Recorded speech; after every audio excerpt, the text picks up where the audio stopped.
मैं जो भी कह रहा हूं, कान खोल करके ये बात सुन लीजिए, मैं जो भी कह रहा हूं यही कहना ही लेफ्ट होना होता है। इस बात को आप समझिए। लेफ्ट होने का क्या मतलब है? लेफ्ट होने का यह मतलब नहीं है कि आप ताकत के सामने बिछ गए।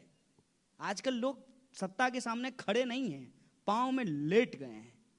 कहते ना प्रधानमंत्री कि गांधी जी भी पूंजीपति के साथ खड़े हुए थे, लेकिन माननीय मोदी जी आप तो लेट गए हैं उनके सामने। और असली ताकत जिसके पास है उसका उदाहरण आप देखिए कि किस तरीके से तमाम चीजों में आपको असली ताकत नजर आएगी। देश की प्रधानमंत्री के पीठ के ऊपर एक कॉरपोरेट हाउस का हाथ है। ऐसा संभव था पहले? किसी को मजाल थी कि नेहरू के पीठ पे कोई हाथ रख देता, गांधी जी के पीठ पे कोई हाथ रख देता? ये कैसे हुआ है? ये इसलिए हुआ है कि हमने सत्ता से सवाल पूछना बंद कर दिया है। हम सत्ता से सवाल पूछेंगे और यदि हमारे सवाल में दम होगा तो हमारी विचारधारा भी कमजोर नहीं होगी, क्योंकि सवाल पूछने का साहस और समझ विचारधारा से आती है। अगर आपको लगता है कि मेरे सवालों में दम है तो वो हमारी विचारधारा की सीख है। इसीलिए मैं आपको एक बात कह देना चाहता हूं कि ताकतवर के सामने झुकना नहीं चाहिए। ताकत में शामिल होकर के तो कोई भी अपना कैरियर बना लेगा। हम कैरियर बनाने के लिए नहीं आए हैं, देश बचाने के लिए आए हैं। और हमारे यहाँ के एक कवि हैं बेगूसराय के, उन्होंने लिखा है, वह पथ क्या पथिक कुशलता क्या, वह पथ क्या पथिक कुशलता क्या, जिस पथ में बिखरे शूल ना हो काटा, उस पथ में बिखरे शूल ना हो, नाविक की धैर्य परीक्षा क्या, जब धाराएं प्रतिकूल ना हो। नहीं, और एक सवाल, जैसे कि एक बहुत बड़ा एक स्लोगन आप यूज करते हो, इसको बोलते हैं आज़ादी, जिसको आपने जेएनयू में काफी इससे सरसा भी हुए।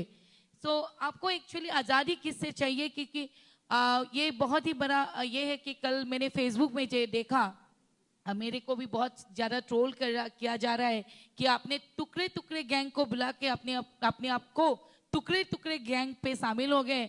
आपको किससे आज़ादी चाहिए? तो मैंने ये आज़ादी जो है आप एक बार बता दीजिए, किससे आज़ादी चाहिए आपको? देखिए, बोले एक सवाल पूछेंगे और दो मिक्स कर दिए हैं। ठीक है, एक तो है आज़ादी और दूसरा है टुकड़ा टुकड़ा। आज़ादी के नारों के संबंध में एक बात मैं आपको बता देता हूं कि ये नारा मेरा नहीं है। इस देश के भीतर सबसे पहले जो एक कल्चरल मूवमेंट हुआ था, जिस मूवमेंट को लीड करते थे इंडियन पीपल्स थिएटर एसोसिएशन के लोग, और जिसके मेंबर हुआ करते थे भूपेन हजारिका, यह मैं आपको बता देता हूं, और तमाम तरीके के लोग, बलराज साहनी, कैफी आजमी, वो सारे लोग उस जमाने के वो इप्टा के मेंबर हुआ करते थे। तो ये नारा दरअसल इप्टा का नारा है, और इप्टा जो है आज़ादी के दौर से ही ये नारा गा रहा है। जब देश 1947 में आज़ाद हो गया तो इस नारे का अर्थ जो है वो बदल गया। पहले आज़ादी चाहिए थी अंग्रेजों से, और जब देश आज़ाद हो गया तो जो देश के भीतर समस्याएं हैं उनसे आज़ादी चाहिए। इसीलिए हम बार बार कहते हैं कि देश से आज़ादी नहीं चाहिए, देश में आज़ादी चाहिए। और बहुत सारे ऐसे लोग हैं, बहुत सारे ऐसे समुदाय के लोग हैं जिनको अलग अलग तरह की समस्याओं से आज़ादी चाहिए। जैसे जब आप औरत की बात करेंगी तो औरत को स्वाभाविक रूप से पेट्रियार्की से आज़ादी चाहिए, पितृसत्ता से आज़ादी चाहिए, पुरुषवादी मानसिकता से आज़ादी चाहिए। जो नौजवान हैं उनको बेकारी से आज़ादी चाहिए, जो गरीब हैं उनको गरीबी से आज़ादी चाहिए। हमारे समाज की जो अलग अलग तरह की समस्याएं हैं उससे हम आज़ादी चाहते हैं। और एक उदाहरण और मैं आपको बता देता हूँ। मान लीजिए कि ये स्कूल है, इस स्कूल को यदि रोज झाड़ू ना दिया जाए, समय समय पे यदि इसको पेंट ना कराया जाए, इसके बागों में बगीचों में यदि पानी ना डाला जाए तो स्कूल खूबसूरत रहेगा? आज़ादी हमको 1947 में मिल गई, लेकिन अगर हम गुलामी की मानसिकता को हरा करके रखना चाहते हैं, हमको हर वक्त आज़ादी की बात करते रहनी पड़ेगी, वरना आज़ादी हार जाएगी और गुलामी जीत जाएगा। ये बात हमको समझना चाहिए। आपके पिताजी ने आपको स्कूटी दे दिया, लेकिन उस स्कूटी में रोज तेल आप भरवाते हैं ना। इस देश के आज़ादी को यदि हम अक्षुण्ण रखना चाहते हैं तो हमको इस देश के भीतर जो बची हुई गुलामी है उसके खिलाफ आज़ादी के तराने को गाना होगा। लेकिन बहुत चालाकी से इन्होंने इसका अर्थ बदल दिया है, और ये अर्थ इसलिए बदला है कि इनको इन सवालों से डर लगता है। पहले कहा जाता था आजादी गैंग। अब मैं आपके दूसरे सवाल के जवाब पे आ रहा हूं। जब देखा कि आजादी बहुत अपीलिंग है, अब रैप वैप बन गया है, यूथ सब जो है उस पर डांस करता है डीजे पार्टी में, हर प्रोटेस्ट में लोग इसको गाने लगे, तो इन्होंने यहां भी गोल पोस्ट शिफ्ट कर दिया है। पहले आजादी गैंग कहते थे, आजकल टुकड़े टुकड़े गैंग कहते हैं। कहते हैं ना, जिसकी जैसी मति उसको वैसी माया दिखती है। ये खुद जो है, ये खुद अंग्रेजों के टुकड़ों पे पले हैं, वहां भी टुकड़ा था। आजकल अंबानी और अदानी के टुकड़ों पे पल रहे हैं, यहां भी टुकड़ा है, इसलिए इनको टुकड़ा टुकड़ा दिखाई देता है। जो खुद टुकड़ों पे पलते हैं उनको दूसरे आदमी के सवाल टुकड़े टुकड़े गैंग के सवाल दिखाई देते हैं। और जहां तक रही बात टुकड़े टुकड़े करने की, हाँ हम करना चाहते हैं। इस देश में गरीबी का टुकड़ा टुकड़ा करना चाहते हैं, इस देश में बेकारी और भूखमरी का टुकड़ा टुकड़ा करना चाहते हैं, इस देश में जो पितृसत्ता है जिसको पेट्रियार्की कहते हैं हम उसको टुकड़े टुकड़े करना चाहते हैं, इस देश के भीतर सांप्रदायिकता, कम्युनलिज्म और कास्टिज्म का टुकड़ा टुकड़ा करना चाहते हैं। अगर हमको करना ही होगा तो हम ये करेंगे, देश से नहीं देश में आजादी चाहिए। करंट इशू है सिटीजन बिल 216, इसके citizen amendment bill and Delhi university में actually more interestingly Delhi university में प्रेसिडेंशियल जो कैंडिडेट है डुप्लीकेट सर्टिफिकेट। आवाज आ रही है? हाँ। अच्छा, पहला सवाल जो आपने पूछा है ना, दिल्ली यूनिवर्सिटी का जो मौजूदा इलेक्टेड प्रेसिडेंट है उसकी डिग्री में, इस संबंध में एक कहावत मुझे याद आ रही है कि पूत के लक्षण जो हैं वो पालने में ही दिखाई दे देते हैं। जब जिनके नेता का ही डिग्री असली नहीं हो तो जो वैसा बनना चाहता है उससे तो हम यही एक्सपेक्ट कर सकते हैं। लेकिन ये एक बहुत बड़ा एडमिनिस्ट्रेटिव फेलियर का, लेकुना का सवाल है, इसको हमको समझना चाहिए कि आप स्क्रूटनी करते हैं। जब आप चुनाव लड़ते हैं तो यूनिवर्सिटी का काम है स्क्रूटनी करना। आखिर दिल्ली यूनिवर्सिटी जो है वो स्क्रूटनी क्यों नहीं कर पाई, तो ये बात भी आप समझ लीजिए। जब प्रधानमंत्री का डिग्री नहीं दे रही है तो इसका स्क्रूटनी कैसे करेगी?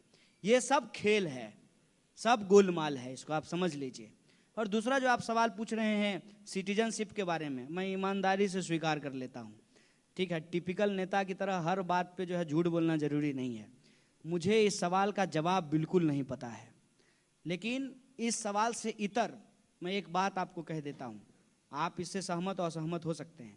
मेरी राय में, मैं उस सवाल का जवाब नहीं दे रहा हूँ, मुझे मालूम ही नहीं है उसके बारे में, लेकिन मैं एक बात कह रहा हूँ कि सिटीजन्स को लेकर के जब लीगल और इलीगल कुछ कहा जाता है ना, तो मुझे बड़ा अजीब लगता है।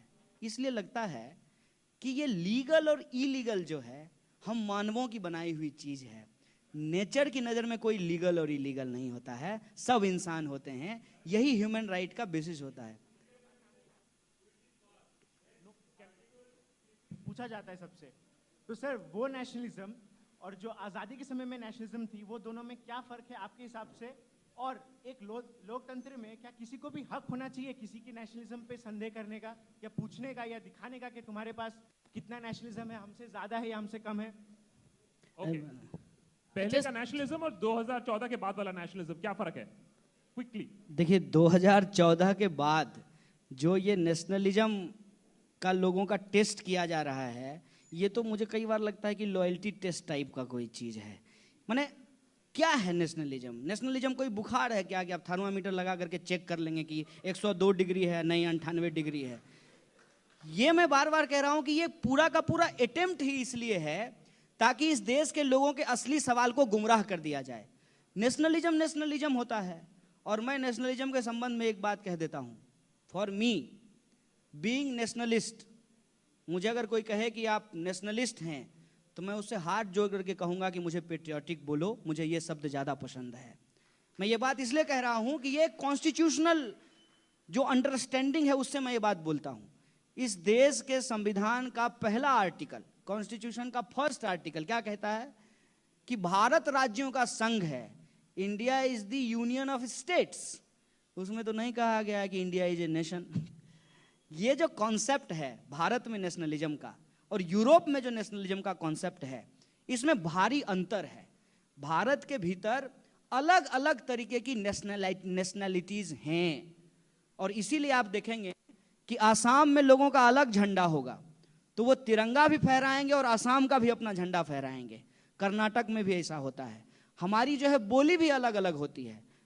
राष्ट्रीय स्तर पर एक लैंग्वेज होगा और हमारे राज्य के स्तर पर एक अलग लैंग्वेज होगा। तो ये जो हमारी डाइवर्सिटी है, इस डाइवर्सिटी के चलते हम जो है कंट्रोल सी और कंट्रोल वी नहीं कर सकते हैं यूरोप के नेशनलिज्म के साथ।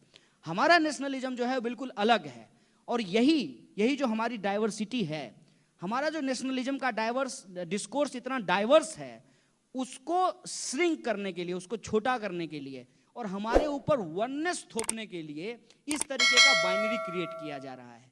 2014 के बाद जो परिस्थिति पैदा हुई है, जिसमें हर सवाल पे आपसे ये पूछा जाता है कि आप नेशनलिस्ट हैं कि नहीं हैं, ये दरअसल हमारे सवालों को गुमराह करने के लिए है। और जो सवाल ये पूछ रहे हैं उनसे पलट करके पूछिएगा कि राफेल डील में जो करप्शन हुआ है, ये नेशनलिस्ट करप्शन है या एंटी नेशनलिस्ट करप्शन है।